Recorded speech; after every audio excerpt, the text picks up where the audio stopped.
Bro, bati mo naman ang iyong mga kababayan at mga followers mo yan. Hi guys, it's Paul. I'm here in Philippine TV, so this is very exciting. And I just want to say hi to my brothers, to my parents. And I want to say hi to my Kuya Carlo. That's why I'm here. Where are they now? Hi, Are they in Kuya America? Carlo! Yeah, they're here in the Philippines. My brother's getting married actually. So congrats, Kuya Carlo and Ate Jen, and to my friends in Grimify Records. Hintayin po namin ang lechon dito. Lechon agad. Lechon. Nakahingi ng ano. Better be. They better be. Pero eto na. Ba't yung understand Tagalog? Nagtatagalog talaga ako. Okay, sa Amerika, saan ka lumaki sa Amerika? Nung 12 years old sa Indiana po ako. Indiana. So nag-aaral and nag-work. Nag-aaral. Bakit ka nagkaroon ng homesickness? Kasi umuwi din ako for 4 months last year. Okay. Eh di, syempre madami na ako mga friends and that stuff. So parang sila yung close friends ko. So yung Kasi umuwi ako. na-uproot siya eh. Na-uproot siya sa Pilipinas and then Biglang nag-stay doon. nilagay And then doon. na-uproot siya sa Amerika, nagpunta Kasi rito. imagine mo, di ba, friend, parang pagdating mo ng 7 years old, nag-uumpisa ka na magkaroon ng mga kaibigan yan eh. Yes. Eh kung 12 years old siya na tanggal dito, ang dami na niyang mga relationships. High school na po ako na. Solid na yung yung foundation mo rito Correct, Diba? Na-uproot ka. At ang pagka-homesick mo raw ang naging daan para nga makasulat ka ng awit. Ito din nabanggit natin kanina. Yes. Ito yung kanta na nasulat mo. No, ano po, yung first song ko po is called Double Life. Double Life. Which is yung first hit song ko sa Spotify. Yes. It's about homesickness. And yung second song, which is Home, featuring Winish.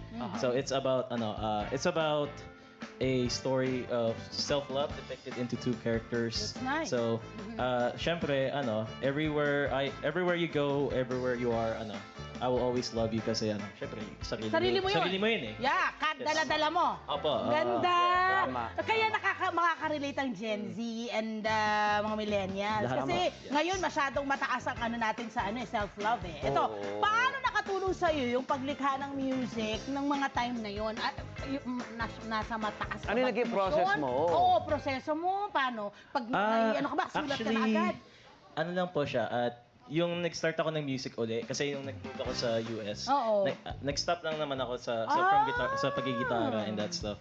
So, pero may mga ibang hobbies and nag-work in school din. Okay.